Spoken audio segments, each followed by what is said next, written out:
And when I woke up this morning, I was feeling pretty dangerous.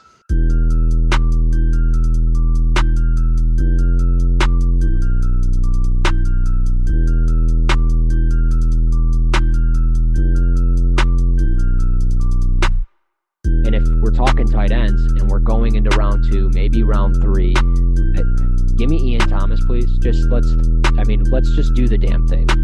Just based on giving his overall ability. Again, I like his arm. I think he can make every throw. The pick at number 12 is in. Welcome to Cover One, the NFL Draft Podcast. I'm Russell Brown. Joining me, as always, CP Christian Page. My man, how we doing? Doing a lot better. Struggled with the cold last week, but feeling a lot better to talk football today. Yeah, you were definitely out of it. I could definitely tell just because I could just kind of get the hunch that you were like, come on, let's get this over with. I got to go to sleep. But yeah, no, so week 4 college football is in the books. Week 3 of the NFL is in the books. I will apologize to our audience right now. If I sound different at all, it's because I'm in my basement watching the Eagles and Packers game right now because it's Thursday night. So I do not have a TV in my office, so I can't necessarily watch the game, and I want to be able to watch this game because I think it's going to be a good game. We were talking pre-show about this game a little bit, and I guess we'll start there. Just really, the Packers being 3-0, the Eagles being 1-2, that's a little surprising to me. There's some rookies certainly in this game and just on both teams that should be making an impact, and maybe they are and maybe they're not. But from the Packers side of things, I think Rashawn Gary, Darnell Savage have played relatively well. But for the Eagles, it's really been about Miles Sanders, and he really hasn't taken that jump for the Eagles. What is your take on Miles Sanders and what his role has been so far? Should we think it's going to improve by any means? I think slowly. It seems like his snap count has increased. I don't have the numbers in front of me, but it seems like it's increased week in and week out. And I just think it just seems like, over the years, whether Doug Peterson's at the helm or whoever it is at Philadelphia, it always seems like they've run kind of somewhat of a running back by committee. And so there's a lot of mouths to feed, whether that was Jai back in the day or even dating back to the Chip Kelly and LaShawn McCoy days. It seems like they always run a running back by committee. So I think the more and more of maybe the small dosage of touches he gets, if he can impress and maybe that smaller quote-unquote sample size, then I think you'll see him get the ball a little more. I think there's a high enough investment in him. There's a lot of hype surrounding him this preseason and just some right after the draft. So I think the commitment's there. Now, I'm not saying is there going to be, a leap in touches this year? Not necessarily, but I think they are trying to implement him in enough ways to where he can be that feature back next year. So based on his role now, it's not surprising. I think it's more expected just based on the rookie and just being Philadelphia in general with Doug Peterson's offense. Yeah, their backfield is just so frustrating. And it's like me as a fantasy football guy, like playing it right now, it's like, why in the world did I do that to myself, knowingly going into this that Doug Peterson loves to do this running back by committee thing? And, there's downs where it's like, okay, Miles Sanders should be in. No, it's Darren Sproles back there, or, it's Corey Clement, and so on and so forth. And it's just been like that for a couple of years now with the Eagles and really wherever Peterson's been. So I think Miles Sanders, his role should increase, but we'll see what happens. I mean, tonight is a short – they're playing on a short week, so maybe this is kind of like his coming out party and he emerges as the top back for them. But again, I would kind of be surprised. They were using Jordan Howard quite a bit against the Lions. So I don't know. We'll see. It's frustrating, though, for sure. And then just moving over to the defense real fast on the Packers, Rashawn Gary, Darnell Savage, these two guys look to be kind of home run picks for them in the early going. The Packers defense looks much better. Now, I know they have like Jaire Alexander. They got Preston Smith, Zadarius Smith on both outside backer spots rushing the quarterback. They've got Blake Martinez back healthy. They got rid of Mike Daniels, but Kenny Clark in the middle has been fantastic. Maybe one of the most underrated defensive linemen in football. And truthfully, he was one of my favorite players when he came out a few years back. I was in just love with his tape. What's your take on the Packers defense? I think that's a big reason to why they are 3-0. Can we agree on that? Oh, 100%. Because, I mean, even if you're just a casual football fan, this offense is not reaching the potential it can be, especially when you have possibly the best quarterback in the NFL. And I just think they're limited in some capacity. And I could go down on my whole soapbox and go down a certain rabbit hole, being a Tennessee Titans fan and dealing with Matt LaFleur and his just kind of, I want to say minimalistic or simplistic offense, but in a sense, very predictable and not reaching the strength of the personnel that he has. And I think we're witnessing that right now. When we get eyes on the game tonight, maybe we can have more of a reaction to that next week. But the defense is definitely taking this team to the next level because they made, a lot of acquisitions this offseason. And you're talking about the two pieces they added in the first round in the draft this year. And then Jair Alexander is a superstar in the making, in my opinion. Mm-hmm. He's kind of solidifying that secondary, being just, a few years in the league now. So I definitely think 100% to answer your question, the reason why the Packers are 3-0 right now is wholeheartedly because of that defense. Yeah, well, they're about to kick off, and I just can't wait to watch this game. I might have some moments here. Is that Miles Sanders back there? Miles Sanders is returning the kick. If he takes this right now, folks, I'm going to lose my mind. Wow, I can't believe he's back there taking the kick. I don't think I've seen that yet this year from the Eagles. Maybe they have, but is he going to take a knee? Oh, you coward. He took a knee. Anyways, let's move on. Wow, that rarely happens in the league. I'm actually kind of surprised. Yeah. Well, let's move our focus over to college football. Some 2020 NFL draft prospects. I have this, and there was actually some pretty good games this past weekend. And we'll go down the line of a couple things. Then we'll do a buy-sell segment that I'll have you do. Well, I'll ask you, and I really want to put you to the test here. But I said it last week. Utah-USC seems like a trap game.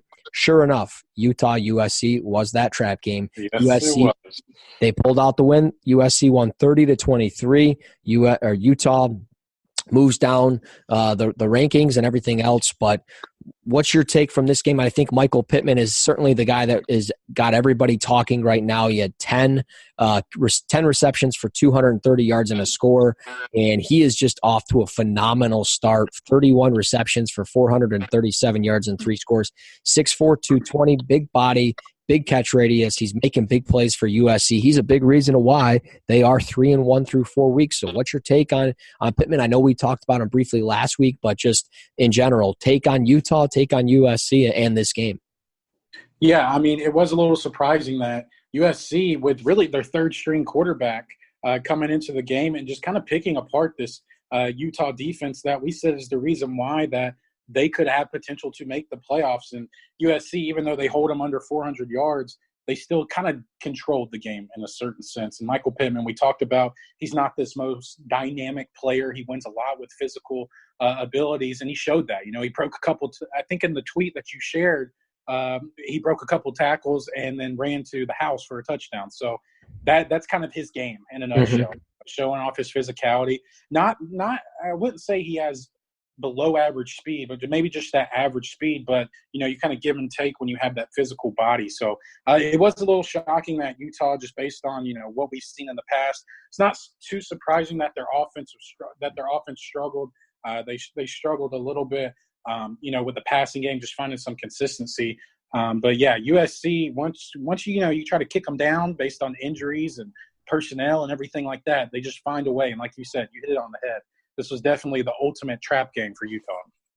Yeah, and it's disappointing for me. I mean, I had them going quite the way to the playoff and everything else. So we'll see what happens with Utah throughout the rest of the year. But, I mean, Matt Fink played pretty well. USC's just been going through a quarterback carousel, and it's just been seems like a revolving door right now. It's like next guy up, and they play well. So they're doing a hell of a job over there. But moving our focus to another bigger game that was probably the game of the week last week, Notre Dame, Georgia. Good football game. It was 23-17. Georgia won. What was your take from this game?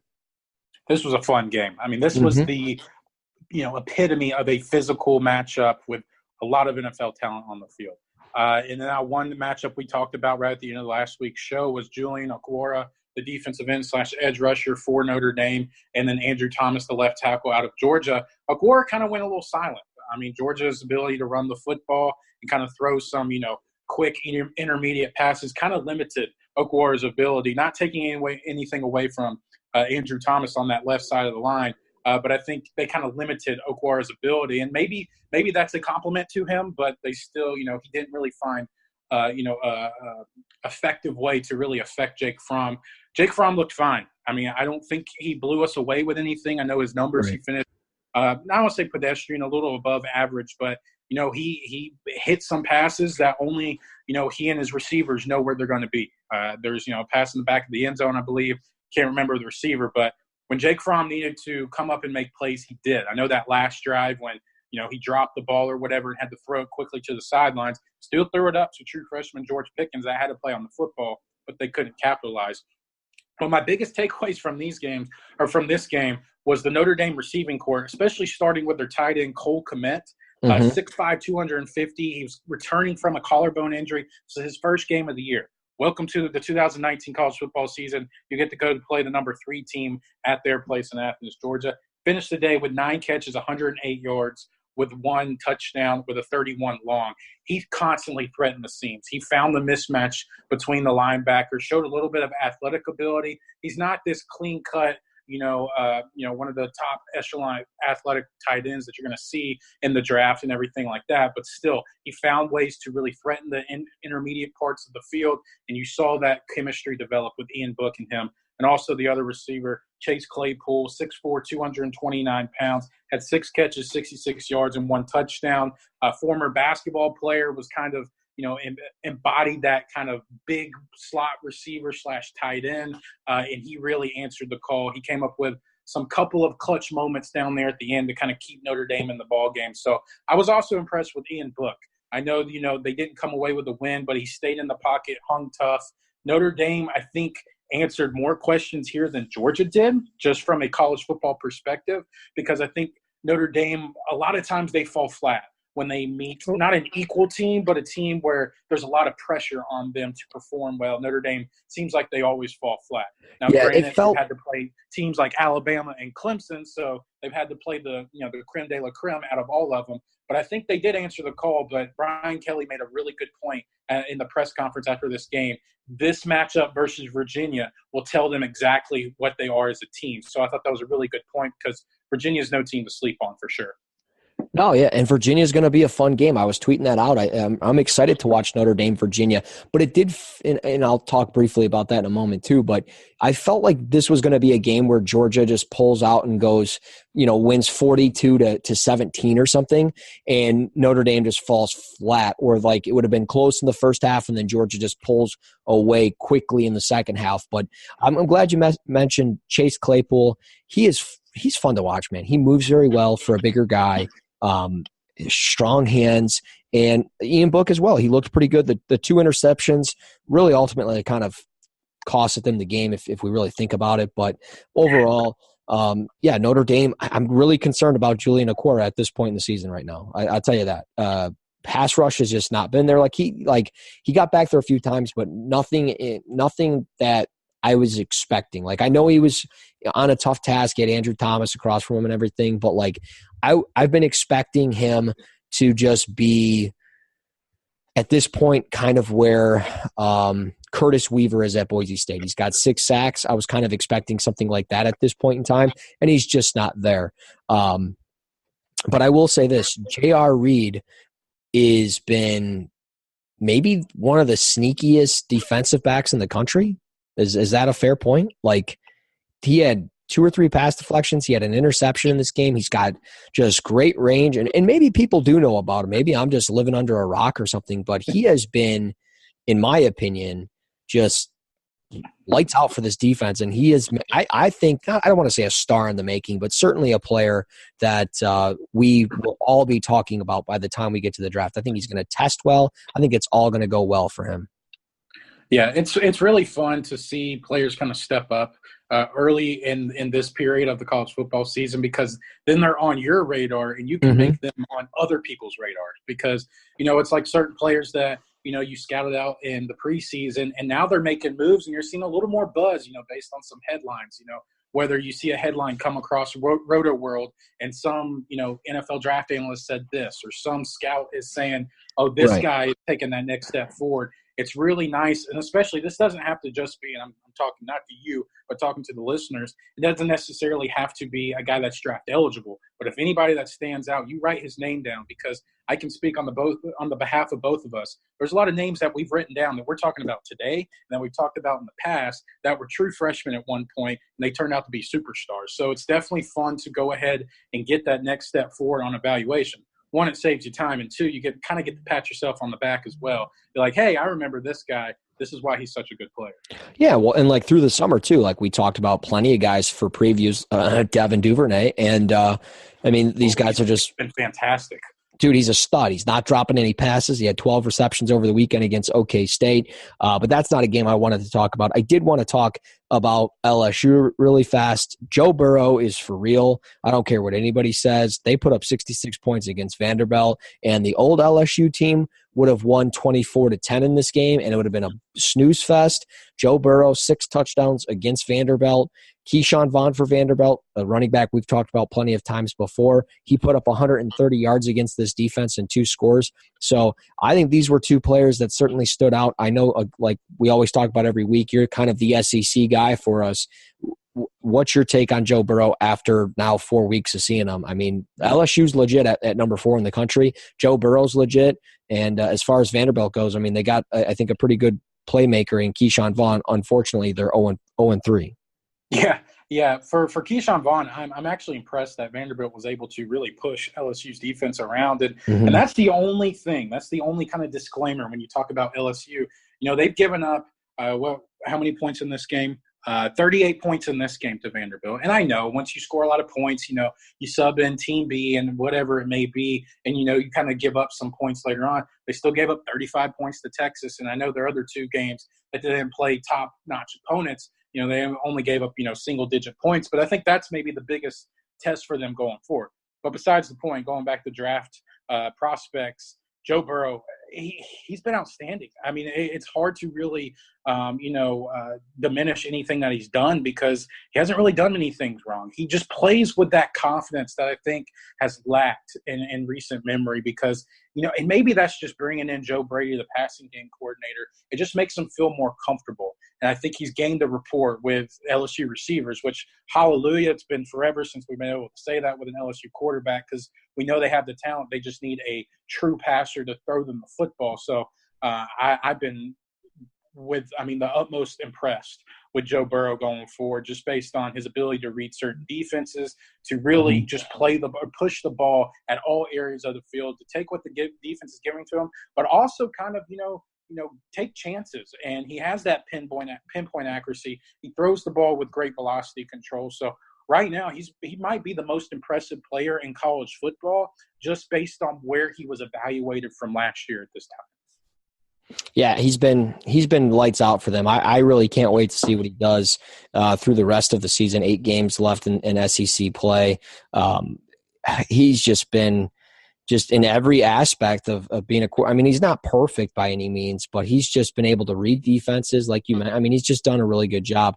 Can I just say really fast, watching this Thursday night game, what a cheap shot by Derrick Barnett against Jamal Williams. That was unbelievable. I don't have the sound on, obviously, but wow.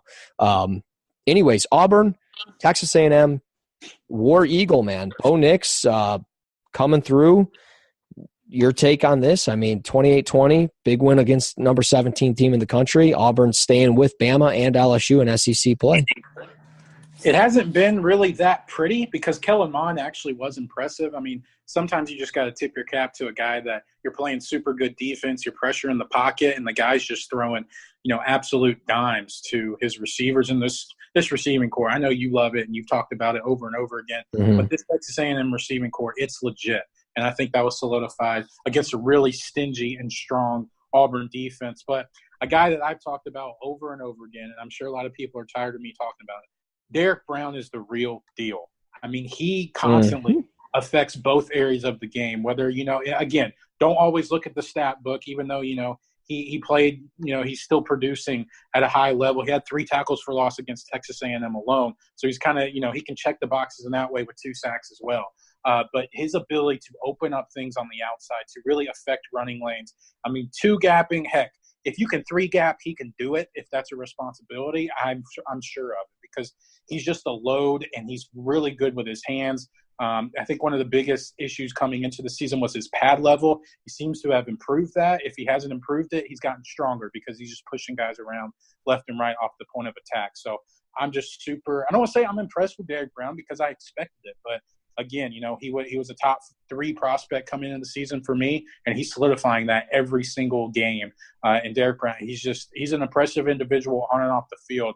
And I'm super excited to see where his evaluation process takes place in April of next year. There were people that did not like Derrick Brown. I cannot believe. I don't know how. And I don't know if it's just this new generation, I guess I should say, of defensive tackles. And people see – not everybody's Aaron Donald. Aaron Donald's a once-in-a-lifetime player. I feel comfortable saying that. But Derrick Brown's not necessarily that pass rusher or, that box score guy that you're going to see. But his ability to affect all elements of the game and to play on all 3 downs, I don't know how you can't like that. And I wish there was a guy I could really compare him to in the NFL right now. But he's a guy just play in, play out, 100% hot motor all the time, and he can affect the game in multiple ways. I don't know how people were cold on him to start the year. I get it. Maybe he hadn't reached his ceiling. But if you had him outside your top 15, I just think it's crazy. Yeah, I don't get it either. It's unbelievable to me of how talented he is, how people have still somehow doubted him. He's just so powerful, man, and he's good. I agree. He's a top 5, top 10 player for sure in this class. But a team that is not top 5, a team that is not top 10, but during the preseason they got all the love. Michigan, they got freaking embarrassed. Ooh. They got embarrassed.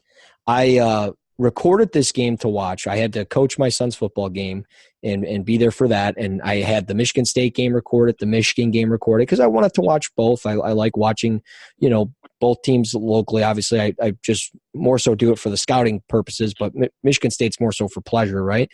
And but I put the game on, or the game was already on. So when I turned the TV on, it was already playing, and it was 28-0. And I go, what in the hell is going on here? And it ends up being 35-14. Michigan embarrassed to Wisconsin. They're going to get embarrassed to Ohio State at the end of the year. I don't know if they're going to beat either Iowa, Penn State, Michigan State. That's probably 2 or 3 losses there on top of what they already have. I mean, this could be a 8-4, 7-5 football team. With the way things looking. What's going on with Michigan? Obviously, we'll talk briefly about Jonathan Taylor because he's the truth, but what's going on with Michigan? I mean, what do we think? I mean, it is a little shocking based on it is. Performance. It's not shocking that they lost. I mean, you and I have been down on Michigan, regardless of, you being an alum of Michigan State. We've had many concerns. And, Shea Patterson finally got benched for Dylan McCaffrey, even though they didn't really do much good for Michigan. But I don't know. They just don't have answers. And I know Wisconsin's a really solid football team. Paul Chris, Jonathan Taylor, that offensive line, they're really solid. But Michigan, I don't know. And they haven't gotten any better since really Jim Harbaugh stepped foot in Ann Arbor. So I think there's definitely a lot of questions to be answered. And I don't know if they can be answered because they have the talent. There's no question. I mean, we see, multiple guys get to the NFL every single year from that team. But there's just a lot of questions that have to be answered. And right now there's a lot of fill in the blanks left. Yeah, no, for real. And I mean, I don't know, man. I was expecting them to lose. I don't expect them to really be good. I really don't, because I think Jim Harbaugh is one of the most overrated coaches in the country on both the NFL and the college level. And he's, I think, done a terrible job with this program, just with all the hype and everything else. They haven't won anything. They're not doing anything different than they've ever done before. And, sure, you land a couple of big prospects, but really I think the recruiting classes that they've had, like the Rashawn Garys and all that, I think those days are gone. I don't think people want to play at Michigan because of what's going on. I mean, they're not winning. They're being embarrassed. They can't beat their rivals. And it's just not I don't know. I think, is he on the hot seat? Can we officially put him on there? Because he had 2 weeks to prepare for this game, and they were down 20 at one point, 35-0.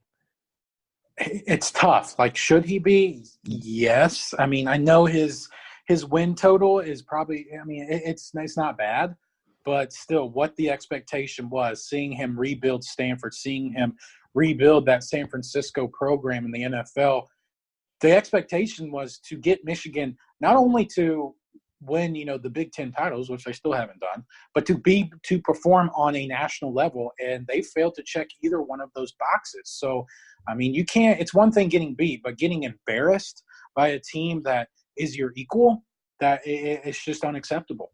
Yeah, no, it really is. I mean, they were supposed to be like they can go travel to Europe and Paris and all over Europe, but they just for whatever reason they can't make it to Indianapolis for a Big Ten championship. The only way they're ever going there is if Jim Harbaugh puts them on a plane and flies them there like he does all over the world to do these study abroad trips. You better study abroad to Indianapolis because you're never going there as a coach. I can tell you that. There's no way. They're awful. But yeah, so that's week 4. We'll end on that, and I guess we'll talk briefly about Jonathan Taylor. Like, is he potentially RB1? Is he in the mix on this with DeAndre Swift and Travis Etienne or Etienne? Excuse me. I'm sorry. Are we on that or no? Yeah, no, I definitely think. I mean, any concerns that we had, which I think the only concern that we had coming into the year was his receiving ability, and he's improved in that area as well. So I think that's Wisconsin just more over, targeting him in that area of the game. But, I mean, he inside the tackles, outside the tackles, incredible body control, bouncing off tacklers, has the long speed. It's not great, but it's good enough.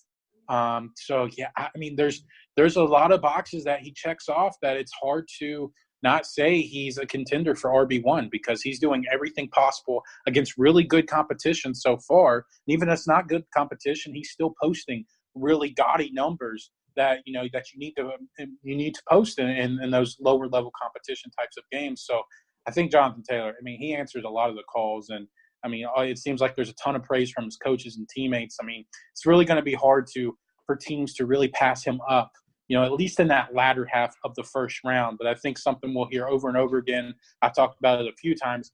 I don't necessarily have the concern with it, but I just think the volume that he's taken at Wisconsin, having 600 carries coming into this season, most likely going to maybe possibly hit 900 coming out into the draft. I think that will be a concern, but right now he shows no signs of slowing down.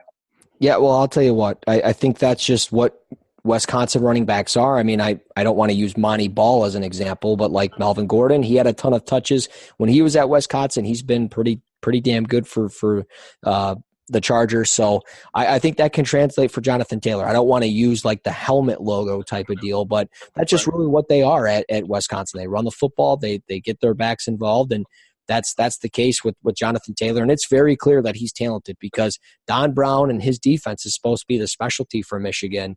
And, I mean, obviously I don't think they're the same team defensively. I've been questioning it since the very beginning of this season. So I think it's been pretty clear, and I think it's clear that they've been beat up front at Michigan because of playing teams like Army and stuff like that. So playing an electric back like Jonathan Taylor, it certainly stands out. And I think it goes to show that he should very well be in the mix with all the running backs, and he should be a top 3 running back. So I think you can go ETN, Swift, Taylor, or Swift, Taylor, ETN. It doesn't really matter, but I think he should be in the mix with those guys for sure. So that's week 4 in really a nutshell. We could be here all day talking about those games, but really fast, I want to do a buy-sell segment with you. I've got 2 players on the offensive side, 2 players on the defensive side, and I need to get your thoughts on these players. So we'll start offensively. Antonio Gandy-Golden, wide receiver for Liberty, 6'4", 220. He's a senior. Probably will see him at the Senior Bowl. Just simply because he's playing at Liberty and everything else. Like, he's standing out in a big way, but I think it's important for him to obviously be involved at the Senior Bowl. So him this year, 24 receptions, 544 yards, and 4 touchdowns. He's a big body guy, but then there's another guy, Tylan Wallace, a smaller body guy, but really a speedster, explosive with the ball in his hands. He's got 20 receptions for 473 yards and 6 scores. He's 185, a junior. Which one of these prospects are you buying? Which one of them are you selling, and why? It's tough because they kind of do play, in a sense, two different positions, so to speak, because Tylan Wallace is kind of used as that all-around playmaker on Oklahoma State's offense. And Gandy Golden, sure, he is, player number one, not even wide receiver number one for Liberty, having 3 games out of 4 this year with 100-plus yards. He played well against Syracuse, 6 catches, 119 yards. But I think Tylan Wallace, just the explosive ability, I'm buying Tylan Wallace. I don't want to say I'm necessarily selling Gandy Golden, but if I had to choose one or the other, I would say Wallace going forward because I think just his big play ability, his change of direction, his quick twitch ability. Sure, he's not as physical. He's not that physical, imposing player. But look, there's a spot for that in the NFL now. You're seeing Hollywood Brown do things now. You're seeing Mecole Hardman have a role in Kansas City. And sure, those are 2 offenses that kind of put them on a pedestal in a sense, or I think they will eventually if they're not there yet.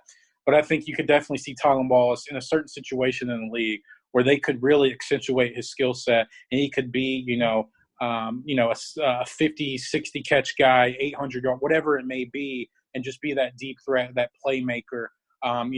Throwing passes behind the line of scrimmage, let him create for his own. So I'm going to go with Tylan Wallace. This has nothing to do of where they play, versus a certain competition. I just think Wallace's skill set overall, based on his athletic ability, his ability to make plays in open space, not taking anything away from Gandy Golden, I think Wallace takes the cake in this matchup. Yeah, I really like the ball skills from Gandy Golden. I really like his vertical presence, but I've said this before. I think he kind of looks like a ironing board running down the field, just because of how big he is. I mean, he just looks a little stiff, and I don't want to be like, he's DK Metcalf. All he can do is run go routes. I'm not saying that, but I got to see a little bit more in space, and I think Tylan Wallace is just explosive. He also catches everything for being, a player that's undersized compared to Gandy Golden. So I agree. I'll take Tylan Wallace. But moving to the defensive side of the football, I've got to bring up the Big Ten. I think everybody knows what direction I'm going with here. But Big Ten linebackers, it's like just so traditional, right? Patty Fisher from Northwestern, linebacker, and then Joe Bachie, linebacker from Michigan State. Which one you buying? Which one you selling? I mean, I may surprise you a little bit here. You better not say it. No, I like Joe Bachie a lot more. Yes. I would say a lot more. I like him more than Patty Fisher. I think Fisher is a little limited in overall athletic ability. Sure, Bachie's not this overwhelming athlete. He's not going to really, be this overwhelming player sideline to sideline. But I think he shows enough athletic ability, shows enough quickness in space. His biggest question could be man coverage, but I think he has the tools to really, be put in that role if Michigan State or the next, the NFL team ask him to be that way. But I think Patty Fisher, his pad level is a little inconsistent. I think overall that, his technique can be a little more refined. And I don't want to be too picky because the guy's super productive, probably one of the more productive players, not just in Northwestern history, but probably Big Ten history. But I think Joe Bachie's ability to kind of be used as kind of that playmaker in the flats. I think he has a little bit of the ability to rush the passer as well. So I'm going to buy Joe Bachie here. I'm not necessarily selling Patty Fisher, but again, kind of like Wallace and Gandy Golden, if I have to choose one or the other, I'm going to take Bachie. I get it. You're going to sell Patty Fisher. I understand. Buy all the Bachie stock because by the end of it, with some of the injuries that we've seen, Marcus Bailey from Purdue torn ACL, Dylan Moses, linebacker from Alabama, torn ACL. Odds are these guys are staying another year at their Marcus Bailey can't, but Dylan Moses will probably stay. Either way, Joe Bachie could very well be linebacker number 1 by the time we're all done here. Secretly, like I kind of said, sneaky good these last 2 years, over 100 tackles. I have said it before. I'll say it again. He is a tackling machine. He's got pretty good ball skills, actually. He's got 5 interceptions in his career, 11 pass deflections, but he's just always around the football. He's a big part to why Michigan State is so good at stopping the run, why they're so good defensively. So number 35, Joe Bachie, buy all the stock. And then Patty Fisher, I was not that impressed with him last year, to be honest. I would see little flashes and little glimpses, but he was just not as consistent. I said it all last year that Joe Bachie is the best linebacker in the Big Ten, and I stand by that commitment. So sell the Fisher stock, buy the Bachie stock. Let's jump into Week 5 real fast. A game or two that you're looking forward to, some players from those games. To be honest, it's a good slate, but nothing crazy. I don't like that Ohio State Nebraska is the night game, like the main night game. I just think that's a little odd. I don't really see Nebraska competing with Ohio State. I could be wrong. College game day too. Yeah, it's just weird.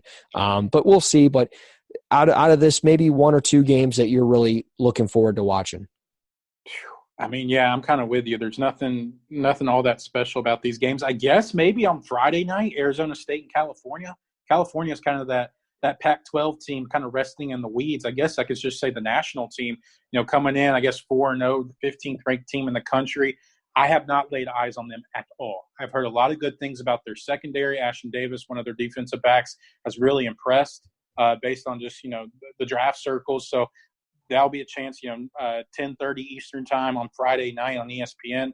So it'll be a chance. I think Arizona State could definitely play spoiler. Season hasn't necessarily gone as the plan, but they lost a lot of personnel pieces last year. But, Benjamin could be a guy to circle in that game as well.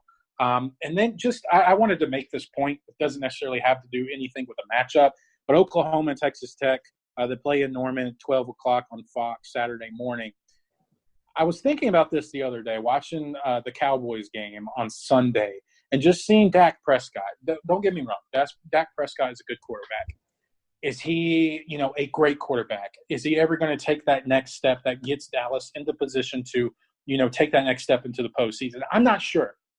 But I bring that up because if Dak Prescott can make it in the league, I'm pretty certain Jalen Hurts can as well. And I think Jalen Hurts has the ability, of course, the dynamic ability to run the football. But I was not impressed with Dak Prescott at Mississippi State. I mean, I thought he was an okay quarterback. I thought he could be a serviceable quarterback in the league. And I'm going to be very candid here. I had a 7th-round draft grade on Dak Prescott. He did not really impress me at the Senior Bowl. He couldn't find consistent ability to throw the ball, to open areas, to throw guys open. There was a lot of, I call them dead balls because, you just kind of stop the wide receiver in his tracks. He was not a very accurate passer. He was a good leader, and I think that does go a long way. That may be why, when you have the talent surrounded that you do at Dallas, that's why he's been able to mature as a player. But that's just a comparison I had because I think they both kind of embrace those same leadership and mature ability. And I think their skills are adequate enough to take that next step. Now, it could ultimately come down to situation, but I know there's a lot of buzz, even though Jalen Hurts is playing outstanding this year, one of the top odds guys to win the Heisman Trophy. I think, the buzz of him being an NFL quarterback is still like, well, I'm not certain yet. Because I know he has a little inconsistency. He hasn't really played anybody yet when he's been at Oklahoma. But I think right now, I don't feel bad saying it. If Dak Prescott can become a long-term NFL quarterback, I definitely think Jalen Hurts can do the same thing. Completely agree. I mean, he was lights out in week 1. I think he's played pretty well up to this point. I think that will continue. I'm glad you brought up Cal and Arizona State. Evan Weaver for Cal's defense is a tackling machine.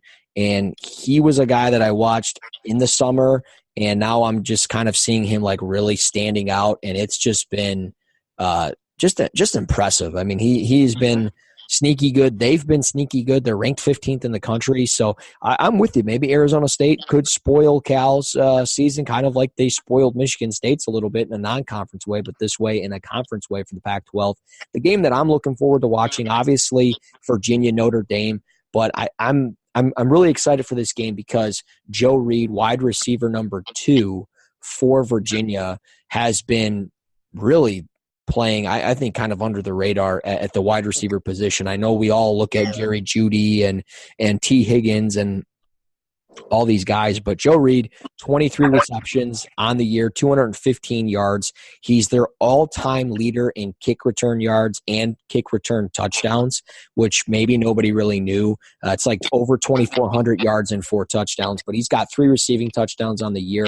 Notre Dame, I think they kind of have shown that they can be scored on, that they can give up some points. It's nothing crazy. I don't expect, Virginia to put up like 35 points, but if we're sitting around 17, 24 points each for both teams, I think Virginia at 4-0 with Bryce Perkins at quarterback, it's going to be a fun game. I'm curious how Notre Dame handles a mobile quarterback like Perkins and a guy that can sling the football a little bit. So this was one of those games. And then just Big Ten-wise, Minnesota and Purdue.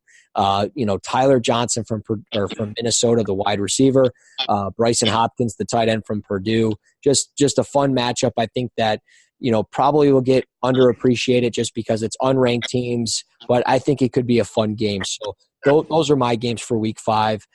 Do you have anything else to add, or are we?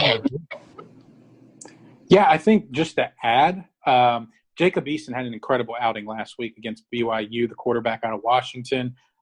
He 24 of 28, 3 touchdowns. On the season, he has just over 1,000 yards, 10 touchdowns, only 2 interceptions, completing 73% of his passes.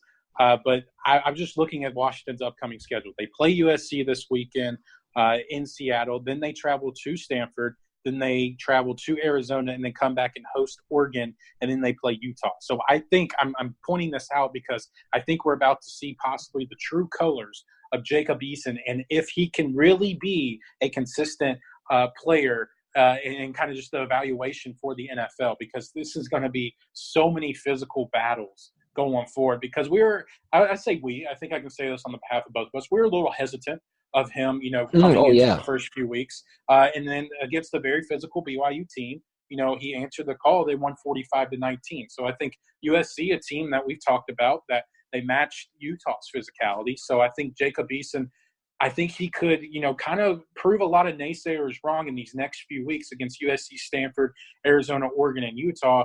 And let's just round out the rest of the season against Oregon State, Colorado, and Washington State. So the Washington schedule becomes a lot tougher. And so I think we're going to learn a lot about Jacob Eason in these next few weeks. For sure. I've got one more name too, and I'll add into this. I forgot about him during the show, but I just looked at my article that I'm writing, and of course I'm writing about him. He probably will not play this week against Utah State, who's ranked 49th in the country against the run. They're allowing just over 125 yards per game. But Marvin Kinsey Jr., running back for Colorado State, number 5. He's a senior, 6'1", 206. He is playing really well for Colorado State, running the football really well. He's got 68 receptions for over 550 yards, 3 touchdowns. The last 2 weeks, he's had 20 touches or more. Against Arkansas 2 weeks ago, he put up 20 for 180 and a score. Against Toledo last week, he put up 23 for 246 and 2 scores. And the 2 weeks before that, he played Colorado and Western Illinois. He had 25 carries combined and only had about 130 yards or so. So he is playing very well. He looks really explosive between the tackles, shows pretty good vision, some nice jump cuts, and some nice bursts through the second level. So I really like him so far. I'll have to watch a little bit more. I've only seen him against Toledo, but he really caught my eye. So if you're a draft person, especially for 2020, and you're looking for some running backs to watch, Marvin Kinsey Jr. from Colorado State, watch him. He is certainly worth the watch. So CP, I think we're going to get on out of here. I got nothing else for Week 4, Week 5 of college football, nothing for Week 4 for the NFL. You enjoy all the football that we've got on slate for the weekend. Oh, absolutely. Yeah, it's not great matchups, but of course, with an eye for the NFL draft, we always have something to look forward to. Yes, for sure. And of course, everybody else, if you guys want to follow us on Twitter, you of course can by smashing the follow button @_Christian Page. That's PAGE @Russ NFL Draft. And you guys can, of course, smash those follow buttons and then just do us a solid. Go to iTunes or your podcast app or Google Play, Spreaker.com, however you listen to your podcast. Search Cover One NFL Draft Podcast, rate, subscribe, and leave some comments for us and some reviews so we can give you more content for free. That's the best part. It's free. Doesn't cost you anything to listen to this show. All we ask for you to do is download it, put it in your rotation, rate, subscribe, and review. So until next week, my man, you enjoy your weekend. For CP, I'm Russell Brown. This has been Cover One, the NFL Draft Podcast.